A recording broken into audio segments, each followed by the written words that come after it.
Une annonce de Facebook sur les modifications des conditions d'utilisation de WhatsApp. Un tweet d'Elon Musk invitant à lui préférer l'appli Signal ont enflammé les débats sur la question de la confidentialité des messageries instantanées. Alors je rappelle quand même que WhatsApp, c'est l'app la plus téléchargée en 2020, qu'elle a battu un nouveau record avec 1,4 milliard d'appels passés au Nouvel An.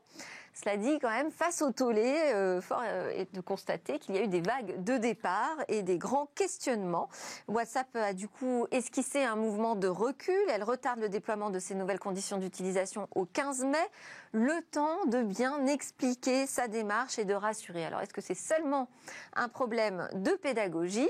On en parle avec Thomas Besnières, docteur en cryptographie, cofondateur de la messagerie chiffrée et française Olvid. Benoît Grunemwald, expert en cybersécurité chez Z France et Afrique francophone. Et également en visio avec nous, Claire Poisson, avocate associée au cabinet Berset. Alors Maître Poisson est notamment membre de l'Association française des correspondants à la protection des données à caractère personnel, la FCDP. Et on va démarrer ensemble. Bonjour Claire Poisson. Bonjour. Première question, donc, que savent les messageries instantanées sur nous ?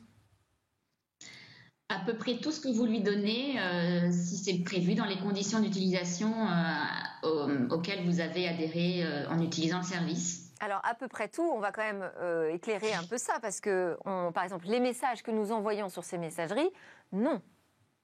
On ne les partage pas avec l'opérateur. C'est effectivement le cas, mais les photos peuvent être utilisées, par exemple, en fonction des conditions d'utilisation. Facebook Messenger prévoit bien la possibilité d'utiliser les photos et vos contacts. Donc, on a accès quand même à pas mal de choses vous concernant.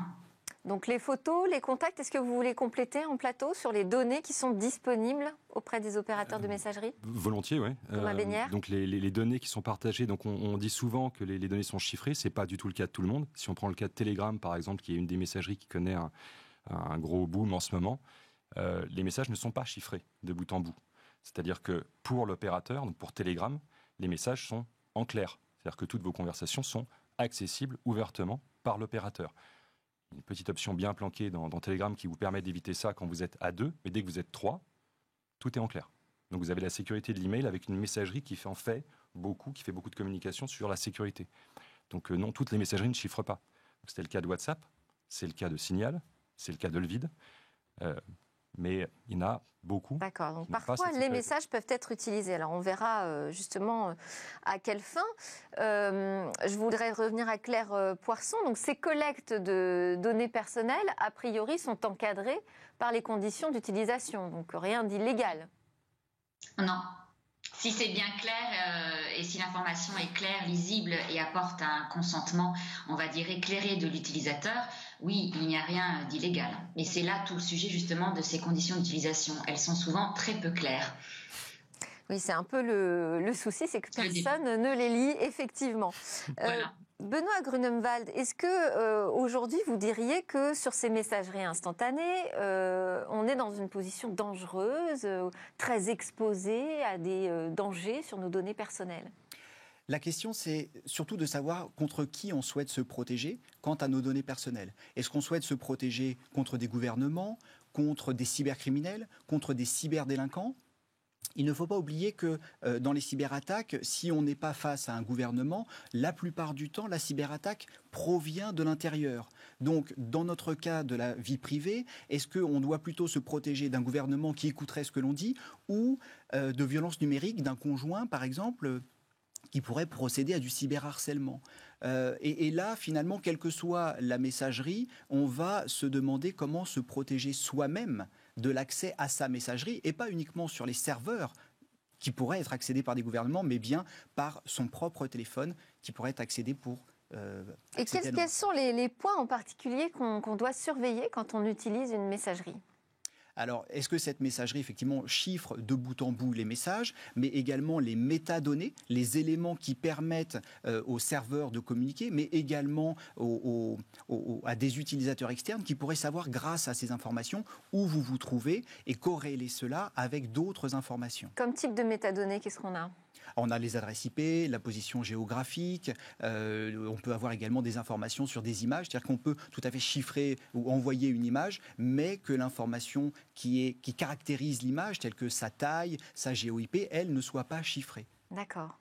Donc, surveiller s'il y a bien un chiffrement, y compris des métadonnées, vérifier les permissions de l'application aussi ? Complètement, vérifier que celle-ci ne s'octroie pas trop de permissions. Alors, en général, on a des petits messages d'alerte. Quand on doit partager une photo, on nous dit merci de nous donner accès à toutes vos photos. Complètement. Et alors, du coup, c'est difficile de dire je vais interdire l'accès à mon appareil photo à une application qui, par essence, permet soit de partager des photos, soit de partager des images. La question aussi, c'est qu'est-ce que l'on envoie et qu'est-ce que le serveur va stocker. Et dans ce cas-là, il faut savoir et prendre conscience qu'effectivement, des informations peuvent partir. Maintenant, dans le cadre d'une utilisation privée, est-ce que c'est gênant ou est-ce que ça ne pose pas de souci ?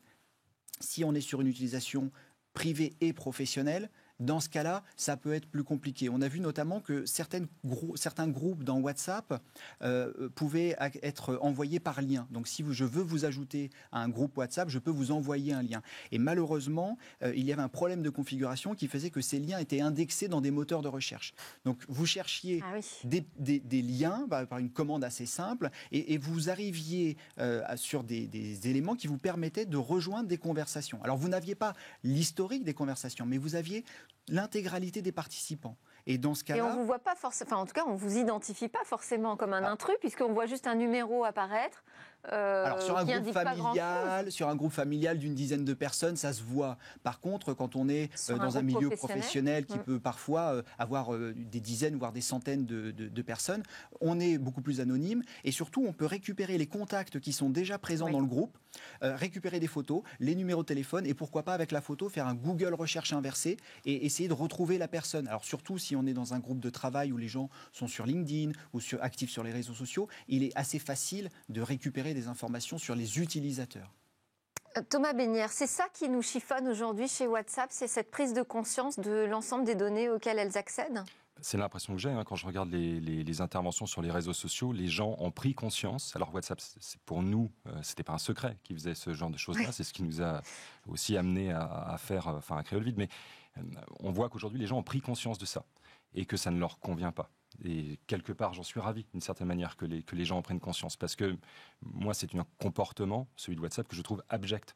Et c'est un business model qui, moi... Alors quand même, les fondateurs, il faut rappeler qu'à l'origine, les fondateurs avaient créé cette messagerie comme un outil, justement, hyper confidentiel, chiffré de bout en bout.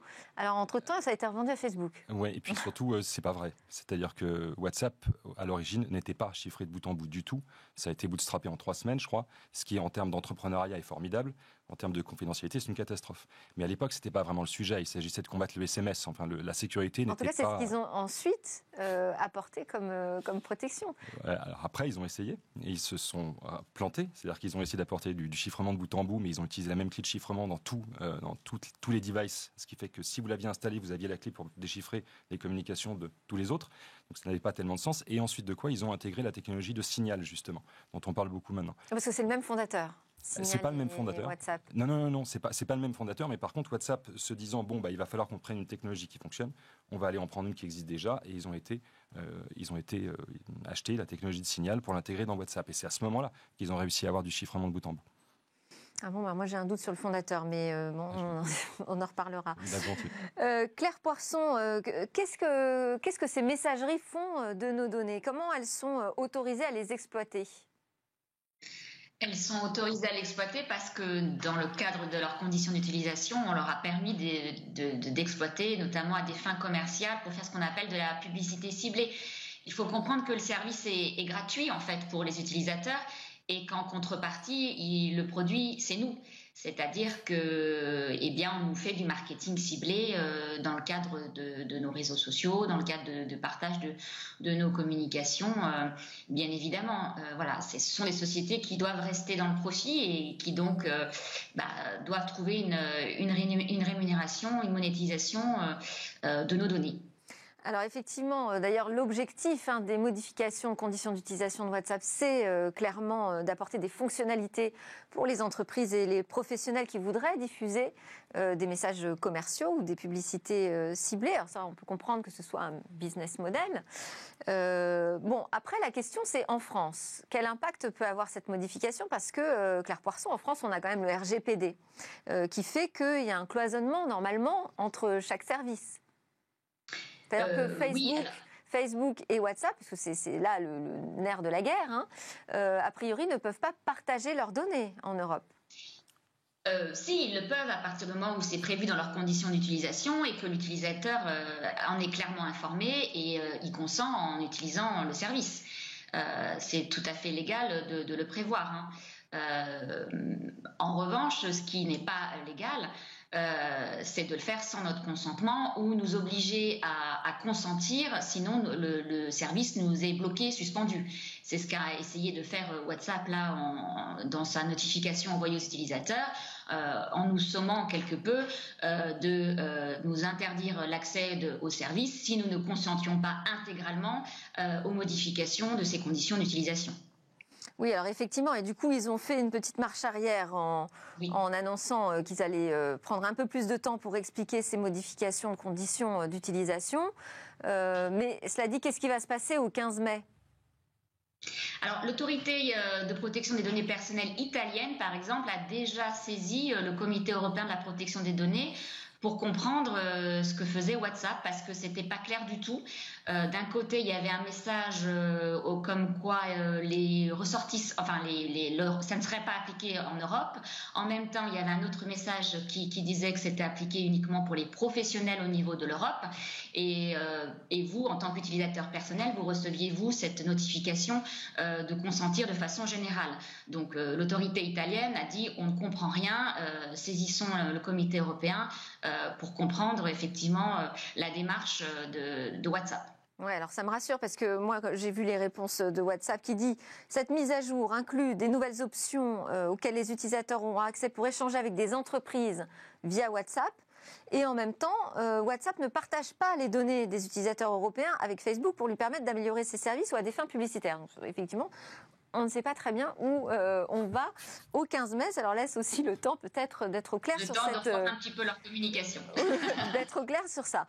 Qu'est-ce qui est chiffré, qu'est-ce qui ne l'est pas dans les messageries ? Vous allez me dire, ça dépend des messageries, Thomas Besnier ? Alors, ça dépend des messageries. Ce qui ne l'est quasiment jamais, c'est le fait que vous êtes en train d'utiliser et avec qui.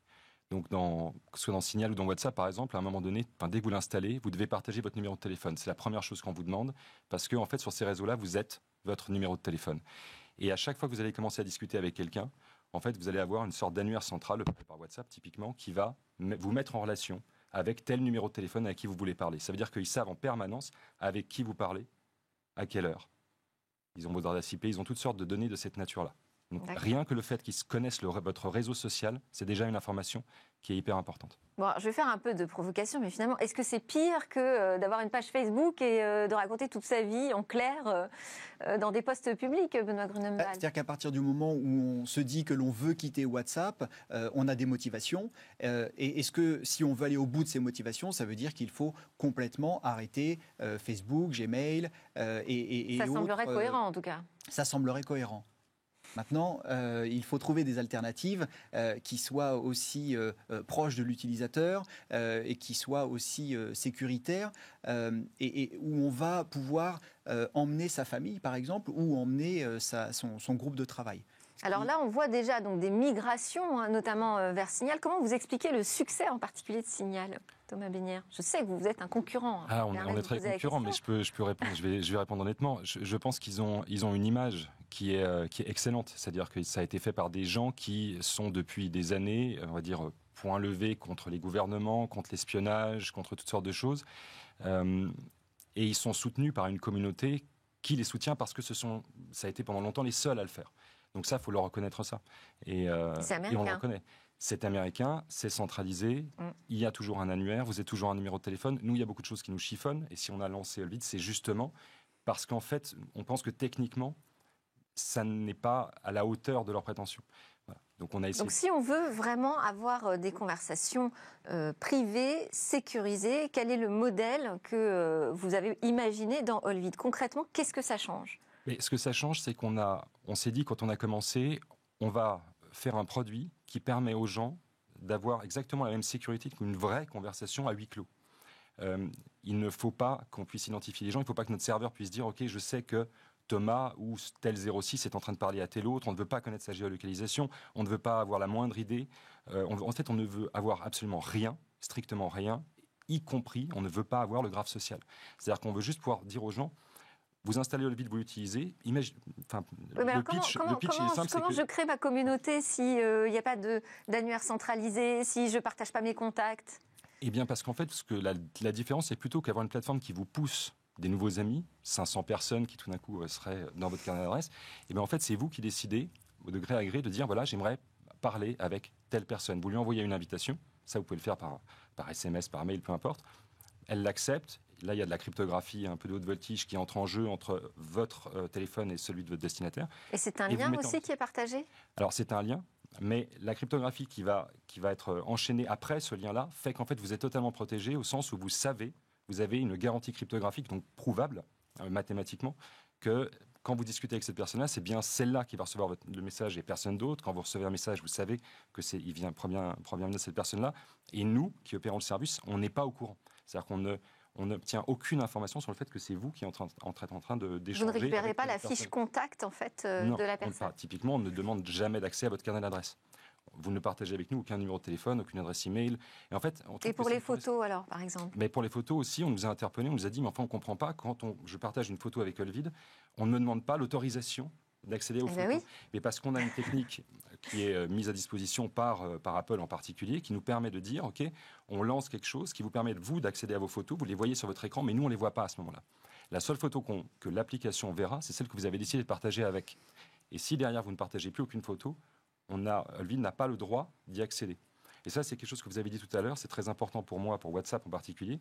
Quand vous décidez de partager une photo, en fait, ce que vous décidez, c'est pas de partager cette photo, c'est de partager l'intégralité de toutes les photos que vous avez prises et de toutes celles que vous prendrez. Et ça, je trouve ça terrible. C'est terrible comme accès. La moindre erreur, la moindre photo prise que vous allez supprimer, c'est quelques fractions de secondes. Vous dites, bon, je l'ai effacé dans la seconde, c'est pas grave. Pour une application, une seconde, c'est une infinité. Et toutes les photos qu'on reçoit sont enregistrées dans notre téléphone aussi. Tout à fait. Alors, ce n'est pas le cas donc, sur Olvid? Non. Alors là, c'est vraiment un outil dissocié. On dissocie complètement et on essaie, nous, quand on fait notre développement, enfin on essaie, c'est ce qu'on fait, on ne demande accès en fait à rien. Mais strictement à rien, parce qu'on ne veut pas y avoir accès, parce que c'est protecteur pour l'utilisateur. Donc on ne demande pas cet accès-là. Claire Poirson, ces questions et ces polémiques sur les messageries instantanées, elles réveillent encore le sujet de l'approche européenne et l'approche américaine qui sont différentes sur la question du croisement des données, de leur collecte, de leur utilisation.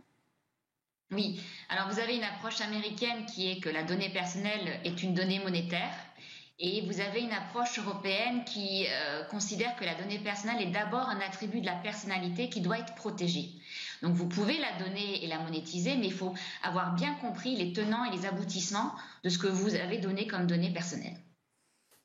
Donc le RGPD est vraiment différent de la culture américaine et on est en train de construire une culture de gouvernance de la donnée personnelle à l'européenne grâce notamment aux décisions récentes de la CNIL contre Amazon et contre Google notamment.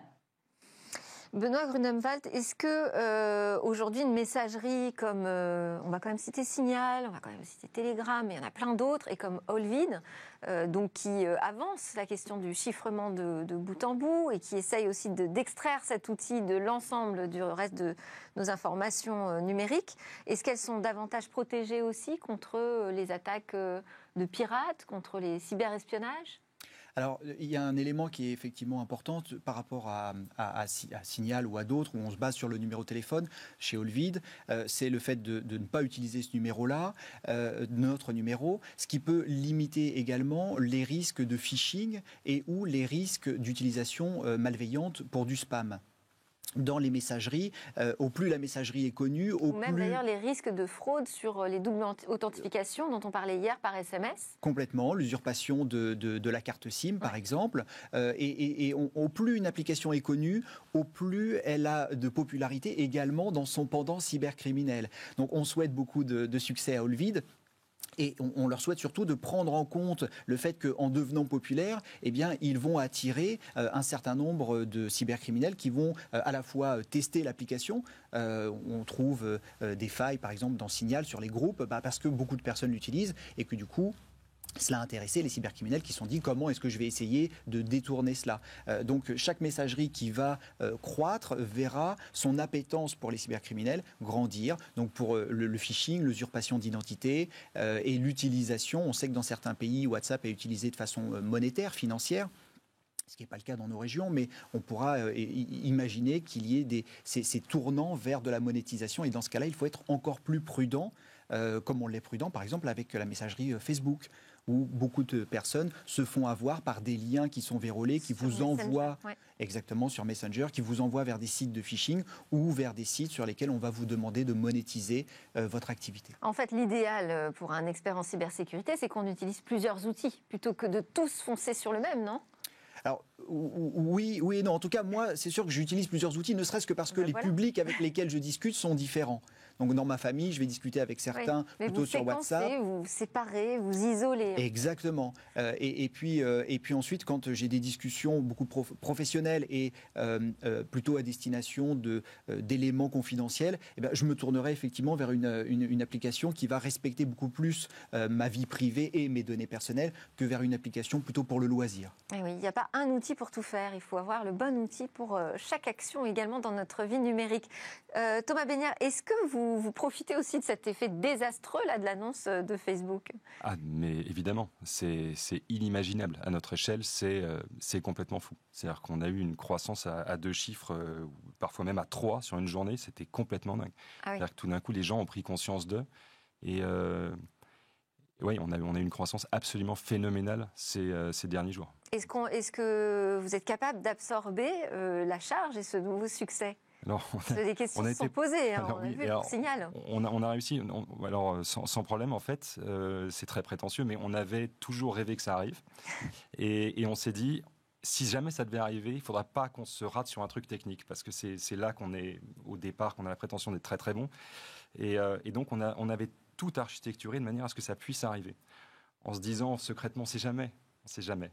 Bon, c'est arrivé, et ça a tenu le coup sans problème. Ok. Et au-delà de l'architecture particulière, on peut quand même spécifier que c'est un outil français donc qui répond aussi au droit européen. Claire Poisson, on va aussi se reposer la question justement de la réaction de la France. On n'a pas beaucoup communiqué, nous. D'ailleurs, même vous avez cité l'Italie, mais peu de pays ont réagi sur ces nouvelles annonces de Facebook. Comment vous l'expliquez ?